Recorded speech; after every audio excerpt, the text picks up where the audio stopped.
Selamat siang semuanya. Perkenalkan, nama saya Gina. Saya Medidit. Dan hari ini kami akan menjelaskan topik orang Kristen dengan sosial media dan pergaulan untuk ujian praktik agama. Jadi ini pendahuluannya. Topik ini penting karena media sosial menjadi bagian dari kehidupan sehari-hari, terutama bagi remaja. Tujuan dari pembahasan ini adalah untuk memahami bagaimana seorang Kristen seharusnya menggunakan media sosial dengan bijak dan tetap menjaga pergaulan yang sehat sesuai dengan prinsip iman Kristen. Dan saya akan menjelaskan pentingnya topik ini, yaitu orang Kristen dengan sosial media dan pergaulan. Perkembangan teknologi membawa banyak manfaat, tetapi juga tantangan besar bagi orang Kristen. Sosial media bisa menjadi sarana komunikasi yang baik, tetapi juga bisa menjadi dampak negatif untuk orang Kristen. Bisa menyebabkan ketergantungan, cyberbullying, dan juga penyebaran berita hoax. Hingga semua ini bisa menjauhkan kita dari hubungan kita yang nyata. Berdasarkan data penelitian, banyak remaja mengalami dampak negatif dari penggunaan media sosial yang berlebihan, seperti menurunnya kesehatan mental, kecanduan gawai, serta tergoda untuk mengikuti tren yang bertentangan dengan nilai-nilai iman Kristen.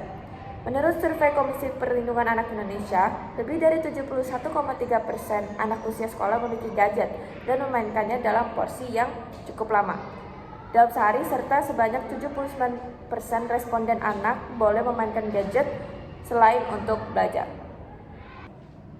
Jadi saya mau menjelaskan pandangan Kristen tentang sosial media dan pergaulan. Sebagai orang percaya, kita diajarkan untuk menggunakan setiap sarana komunikasi dengan bertanggung jawab. 1 Korintus 10 ayat 31 menyatakan, jadi, baik kamu makan atau minum atau apapun yang kamu lakukan, lakukanlah itu semua untuk kemuliaan Allah. Beberapa prinsip yang harus kita pegang sebagai orang Kristen adalah: pertama, gunakan media sosial untuk membangun. Bagikan hal-hal positif seperti firman Tuhan, motivasi, dan kisah inspiratif. Kedua, hindari gosip dan ujaran kebencian. Efesus 4 ayat 21 berkata, janganlah ada perkataan kotor keluar dari mulutmu, tetapi pakailah perkataan yang baik untuk membangun. Ketiga, jaga waktu dan keseimbangan. Jangan sampai sosial media membuat kita lalai dalam ibadah dan interaksi sosial. Dan yang terakhir adalah pilih pergaulan yang sehat.